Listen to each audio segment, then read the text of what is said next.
It's almost a comedy show at this point. I was feeling pain to my jaw in my condo and I left and I finally escaped it. And you wanna know where I am? I'm on Cadillac Fairview's property. I guess there's no tracking cameras here, hey? Yeah. Cheers. You guys are sick.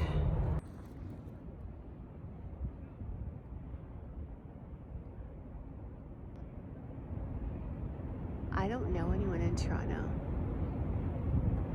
Anyway, I'm pain-free right now.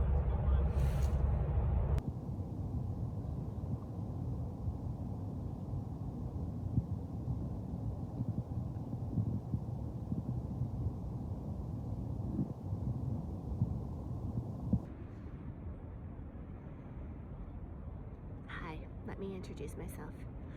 I'm Dana, and I operated a retail clothing store for 2 decades. I'm a professional businesswoman, and I started my business in Cadillac Fairview's Eaton Centre Mall, and I continued it in a mall that I'm banned from talking about by a corrupt Court of Queen's Bench judge who ruled against me, stating I'm a defamatory, racist, anti-Semitic internet troll. I had a collection of 80 videos that were 12 hours in length, and I submitted 1,635 pages of evidence to that court case that I wasn't even entitled a lawyer to. I had no time to find one. These people abused the justice system. I was denied due process and law, and this is how things work in Canada.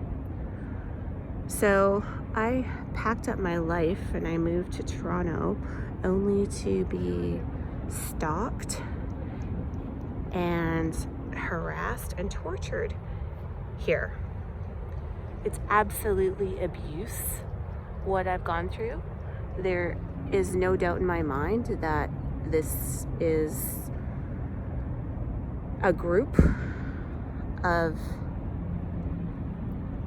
major commercial and residential and office landlords whom I've titled land devils, who do not like that I have become a reporter on this subject. And this is a topic that no journalist has ever covered. And that alone should scare you. That alone should make you question why. Why do journalists, all the major media companies, not ever talk about the mass destruction of real estate that is happening here on our land? I have amassed a collection of 1,776 retail stores that are out of business in Edmonton, Alberta, Canada. And I repeated that list with another list of 1,776 stores that are out of business in Toronto. Our mayors in both cities need to be held accountable for this, and they need to be forced to answer these tough questions, serious questions on why this is happening. They have got away with not answering any questions because our media is prohibited from asking them any of these questions. As you've seen in a bunch of my previous videos, I have been kicked out of these major commercial landlords' properties 9 times. 3 in Edmonton, in the one mall that I was a tenant with for 18 years, and here in Toronto 6 times on video. And I think there was a couple of times where I was asked to leave that were not recorded. So these commercial landlords do not like that I'm reporting this. They do not like that I'm telling the public that it is virtually impossible to be a successful retailer anywhere, in my opinion, in this country, selling clothing or anything of a retail nature in a mega mall. And that has to change. This is why I'm so passionate about this, and this is why I'm fighting this battle. one video at a time. These commercial landlords have got away with this because no one has held them accountable to this mass destruction of our entire commercial real estate industry. So when I arrived here, the first little bit was great. I got to work documenting the destruction of Bloor Street, but I never published anything. It was only until I began publishing and creating videos and starting a new channel, the Tigress channel, that I realized that a lot of these really bad things started happening to me. I was attacked by vicious pain to my body. It started with my knee. Wait a second. Let me back it up. My cat was murdered. She did not die a natural death. And if you go back on my YouTube channel to a video I made, you'll see that I never believed her death was natural. I've always thought something was suspicious about her death. At the time of publishing that video, I believed it was someone who did this to her, but I believed it was done electronically or through technology or through perhaps her microchip that I put in her that I regret doing. And she could have been murdered that way. Now, after analyzing what has happened to me, I realize absolutely it was 100% a malicious attack on my cat, and she did not die a natural death. She was murdered. And whether somebody came into my condo and physically killed her, or whether she was assaulted the same way I'm being assaulted right now, electronically through invisible weaponry that exists. Whether it's powered by drones that are chasing and following and stalking me, or whether it's simply stalking me through the millions of street cameras that are all over this city. I'm not sure. I'm not an expert on military technology, and that's where I think it probably would be a good idea to get an opinion of someone in the military who knows about this technology and knows what exists and what could be happening to me. Tonight, I want to talk about tonight, and just to explain what's happening to me. I was experiencing pain for probably the 4th night in a row in my condo. Things seem to be great during the day, and then at night they go astray. And I believe it's easier for whatever is happening to happen at night, because it's harder to see things. You can't see what's going on in the sky. You can't see what's tracking you and following you. And so for that reason, it seems easier. My condo also has a neighboring condo that has a purple light shining on my portion of the condo. And I believe that could possibly be a marker so that somebody would know where to aim a military weapon at. And the condo across from my condo is also owned by Lanterra Developments. My condo is owned by Lanterra Developments, and the condo north of me which looks right into my condo, is also owned by Lanterra Developments. These people are billionaires. They have first dibs on any properties that they want because they build them. And it is a cartel. It is an illegal cartel. This should have been stopped ages ago, and it has continued because no one has even noticed it.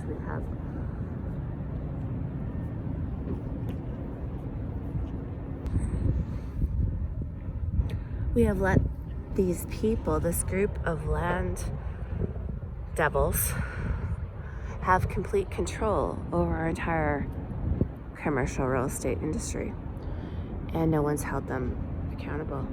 They've just been able to get away with this mass destruction on our land, and they don't like that I'm the only reporter in the universe that is reporting or ever has reported on this subject. I'm the only expert on this industry, telling it like it is, as I witnessed it as a tenant. I was there. I remember it all too well. So this group of landlords has collectively, I believe, decided to harm me by torturing me using what I believe is a combination of facial recognition technology, GPS, internet, Wi-Fi, all different methods.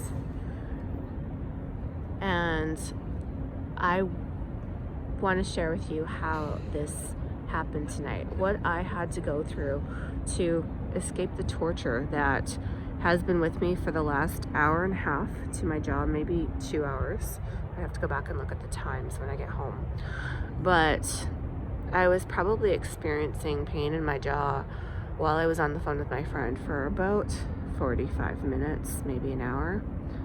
And what I did to escape it was I left my cell phone in my condominium unit, which is on Bay Street by the police headquarters, and I left it there running. It had 1% battery, and so I left it playing a video as I quietly snuck out. And so I'm assuming the battery is absolutely diluted and the phone is off. The SIM card is ejected, and I left quietly out the building. I then jetted in and out of a whole bunch of people up Yonge Street, trying to blend in. Whatever this technology is, it followed me a little bit, but I was able to escape it for the most part, although it managed to catch back up to me. So whatever they have is able to follow you and stalk you. I then went into a store and I bought a disguise to cover my head, and I was able to walk quite a bit farther and not be feeling any pain in my body. So then I went into a liquor store to buy a bottle of wine, and I felt that most likely it's because of the cameras in the store. They were able to pick up my presence in the store, and I started to feel pain in my jaw. So then I got out of the liquor store, and I hopped on a TTC streetcar, and it took me a couple stops and I got right off. So it was like a quick trip on and off, and I think that might have been what lost the pain and the connection with them. And I managed to come here. I'm sitting right on a Cadillac Fairview property. These are their black towers, so it's kind of ironic that we are at really 222 Bay Street. There's a whole bunch of them. These are all their towers. But there's no surveillance cameras right here where the Christmas trees are. So I have been pain-free the whole time I've been on this property. It's been great. So thank you, Cadillac Fairview, for giving me a safe spot in Toronto where I'm not attacked by your military weaponry technology. I wouldn't want to blame you specifically, because then that would be defamation, but I'm going to say that in my professional opinion with dealing with this, that there is a group that includes Cadillac Fairview and my former landlord, the other one that I'm not allowed to talk about, and the corrupt judge that ruled against me illegally. And had he ruled correctly, these people would have been punished, and I wouldn't be sitting here dodging in and out of buildings, putting on disguises, trying to escape the torture that they are inflicting on my body. It's not just my jaw. This began in my knee. I had knee pain that I now know 100% was them. And that happened for a year. I was unable to walk up and down steps. It's not natural. This was not natural pain. I hit my knee on a table, and they were able to hear that through the microphone on possibly my cameras, possibly the building microphones. But they knew that I'd injured my knee, and they took advantage of me and took advantage of that injury. And subsequently, I had pain to my knee for a year. It was horrible. And these people need to be punished for that, whoever this is. And this is why they do this, because it's undetectable, it's invisible technology. No one ever talks about it. And the moment you do, someone does, you're labeled mentally ill, mentally unstable. It's a psychosis, it's schizophrenia. No, it's not that. I'm very well aware of what's happening, and I'm very well aware of the powerful videos I've created on both channels. Not just once, I've done it again. And these people can't stand that. They don't like the truth. There is not one politician, not one lawyer, not one business owner that has come forward and talked about the absolute destruction of the retail commercial industry. Why? And this is why they don't want me talking about this topic. And this is why they will do anything they can to stop me. And stop me from promoting videos, and stop me from making my second Super Bowl halftime show featuring most likely Sam Mizrahi, but perhaps Cadillac Fairview. Yeah. So anyway, I'm sitting here and I'm pain-free, and I've been pain-free for over an hour, I would say, being here. It's been, maybe not quite an hour. I'd say probably 45 minutes I've been here pain-free. And they're not going to find me because I've lost connection with them. Whatever connection this is that they've been able to have a hold of on me, it severed. So I'm sitting here enjoying a bottle of rosé. Because what else am I going to do? Sit in my condo being tortured all night? No thanks. I need to expose these people for what they're doing to me. And I know that if they've done this to me, I'm not the first, and I won't be the last. And this isn't going to stop until I expose this and someone holds them accountable. So based on the way the system is set up, I cannot go to police. I cannot call 911 and say, this is all happening to me, I'm being tortured by invisible weapons, because they're going to say I'm crazy. And then they're going to lock me up and apprehend me on a mental health issue. And who knows if I'd even escape at this point alive. That's how evil what I'm going through is, because they have controls over the entire system, and they deem anyone who talks about something like invisible military weaponry being used on citizens, they deem them as crazy. I'm the farthest thing from crazy. These people are crazy.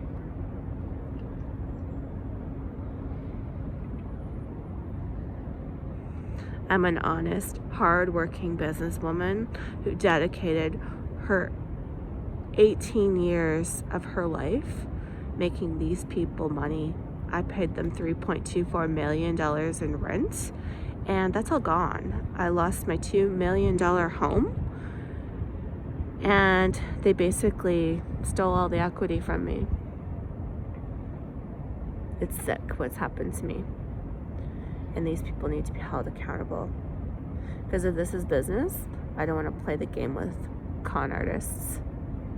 It's not fun anymore.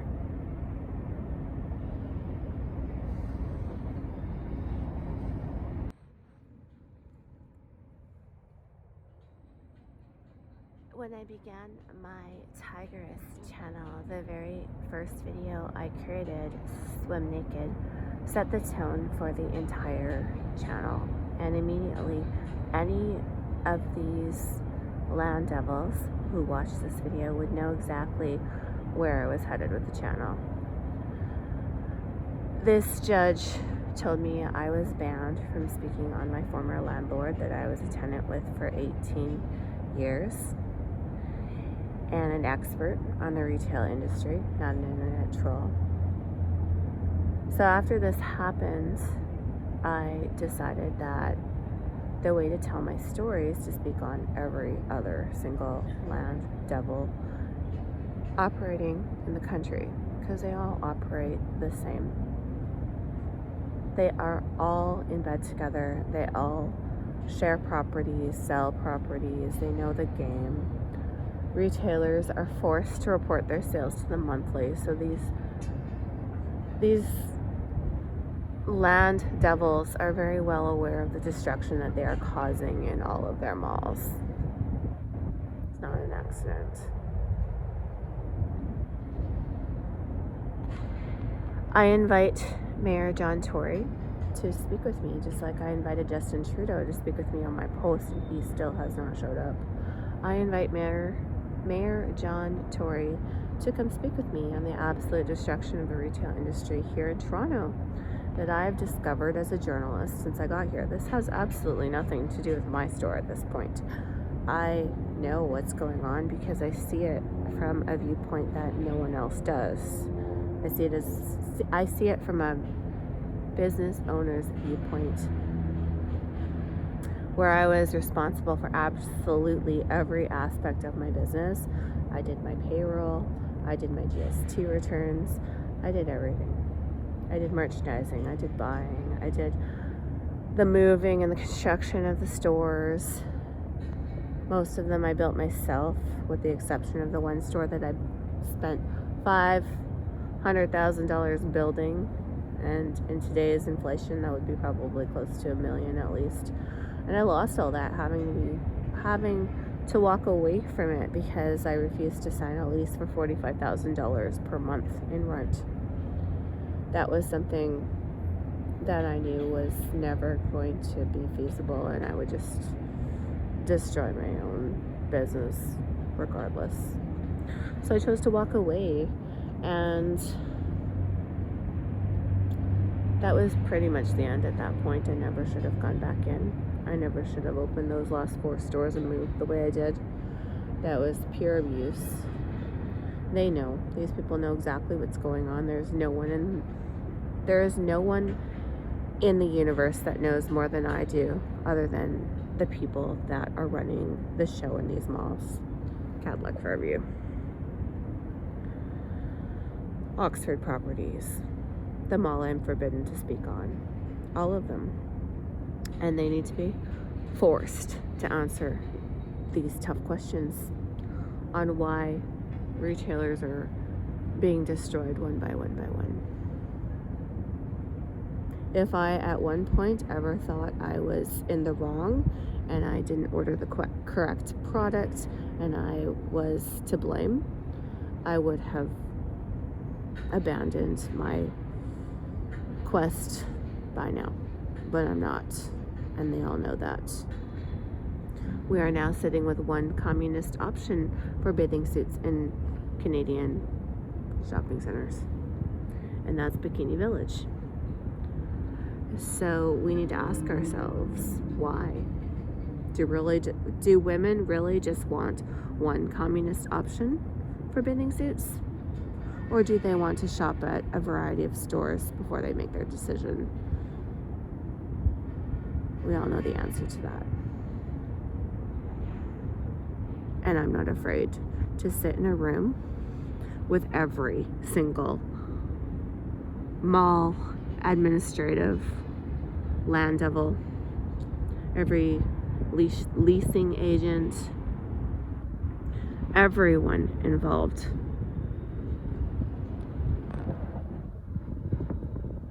And sit and ask them all the questions and force them to answer them. Every single mall in this country, we're talking the smaller suburbs like Sherwood Park and St. Albert, where the same destruction has occurred. There is no way things will change until they are all held accountable and forced to talk on this topic, and no one ever has. And the moment they do, it's 3 sentences like we had from Don Iveson, who spoke on the closure of Holt Renfrew. And I mocked his apathy, and it was disgusting that that's all he thought was deserved. for the entire destruction of the downtown core of Edmonton. And he ran away. And people are they just move on. They don't think about it, that they have an absolutely destroyed downtown. And he just ran away and ignored it. He was never forced to answer these questions, and neither is the current mayor. So I want to see that change. I want them all to sit and talk. And I don't mind being the one to ask them all the questions. That's what they're afraid of. And that's why I'm sitting at this tree, pain-free, escaping the torture that is being electronically and attacked on me. And who knows what weaponry is being used. It's sick. And if we're at this point where these people think they're above the law and they can use this disgusting technology on a civilian woman who is a successful, prominent business owner in this country, dedicating 2 decades of her life, not to mention the other decade I dedicated working in the service industry, saving all of my money to open this business from scratch. I didn't have it handed to me on a platter like someone did. If they think that is ethical and they can just run away, they're sadly mistaken. And I will do everything I can in my power to hold them accountable fully and show them they are not above the law. And I will become the lawyer if I need to, like I did. I will do it again. I will sue Cadillac Fairview. I will make videos. I will be the journalist that no one else ever dared to be. And I will show you that not a chance is this a mental disorder, so don't even try and go there. This is a professional businesswoman who said that the odds are stacked against you to the point where no one should make the decision to open a business in this country selling clothing in a retail mall, because their odds of success are very unlikely. And if I can do my part to help make that happen and make other business owners aware not to risk their entire life savings like I did to go against a cartel, then I feel like I've done my part in this world. And I can sleep at night.